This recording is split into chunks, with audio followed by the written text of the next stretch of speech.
Getting a new Kindle or any other e-reader for that matter, if you're a book lover, is a game changer. It's going to help you to read more books and more effectively.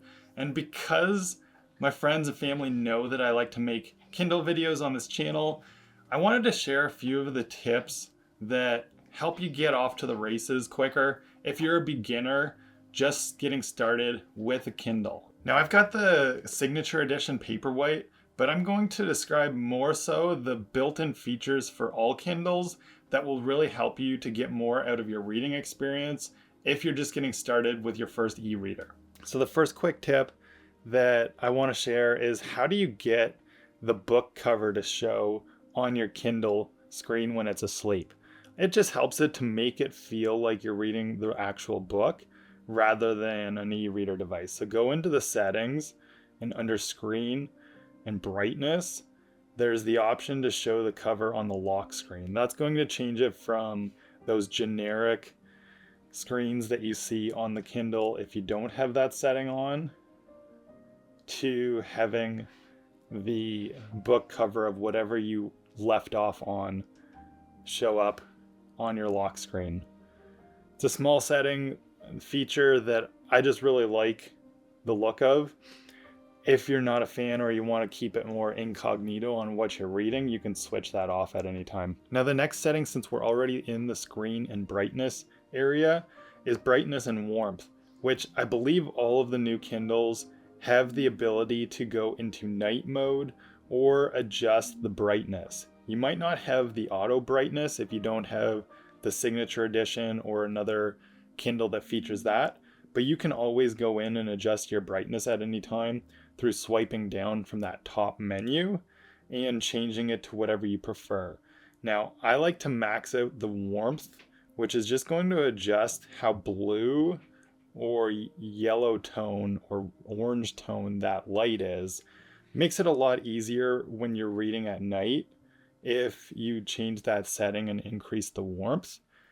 Or also you can switch it to that dark mode, which is going to invert the colors of everything and reduce how much light is coming in from the screen. Either of those are great options if you're reading at night, just to reduce some of that strain on your eyes, especially if you've been staring at screens all day. That's a really good feature to use. Now, while we're still in the settings, I want to show you also how to turn on Whispersync, which is going to allow you to sync the location of whatever you're reading across different devices.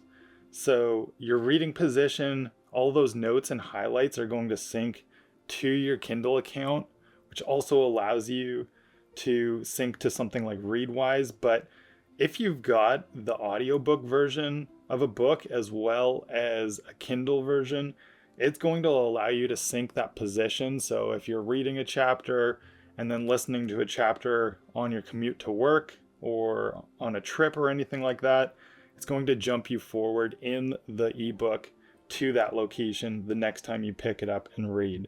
It's a great feature to always have turned on as well. And one of the main reasons that I think a lot of people get into reading ebooks is because you can change the font size. So if you're struggling to read the font in any book that you're reading, you can either pinch and zoom with your two fingers by spreading them apart, and that's going to help to increase the font size.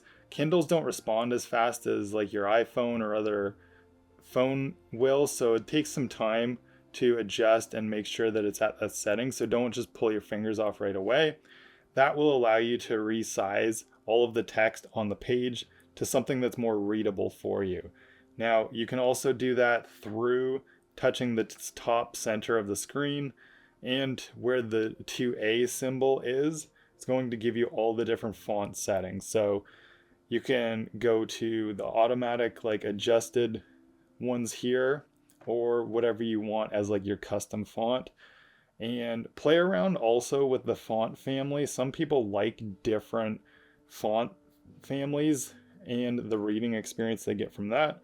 I like the Bookerly one, so I'm going to leave it on there, but this is also where you can increase the font size if you find it easier to just adjust it here and see how it looks, rather than trying to fiddle with that pinch and zoom feature. I know you might find it funny that I mention the font sizes for the books. But honestly, I see so many people that just got their first Kindle that keep reading on tiny font because they don't realize yet that they can adjust the font size. So I figured it was worth mentioning and showing for those beginners that are new to e-readers, looking to make use of those features that are going to help them read much more comfortably and easier for, their vision and their ability to read books that have tiny, tiny font, and they want to find a better way to still consume that content. And the final tip that is one of the reasons that e-readers are such a game changer,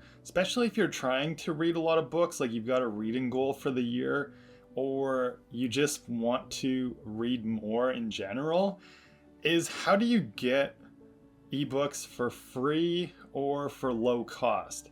And Kindle often has deals for free books, especially if it's some smaller author that's releasing a book early to, get more reviews. They'll give you a chance or a promotional period where the book's free. The way to stay tuned and find out about these different deals are with services like the Kindle Daily Deals, or I like to use BookBub. It's basically just like a newsletter that will condense and find whatever preferred books are on sale in the categories that you like. And I go through that once a day and see if anything stands out to me.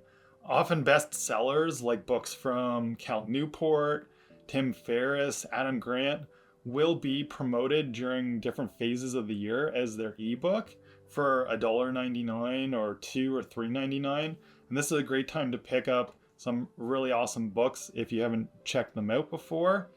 Or use a service like Kindle Unlimited, or I believe Kobo's got a very similar service, which allows you to read unlimited books from their catalog for $10 a month. If you do have a Kobo, you can also link it up to your library card and use Overdrive to get books borrowed from the library or ebooks borrowed from the library for free.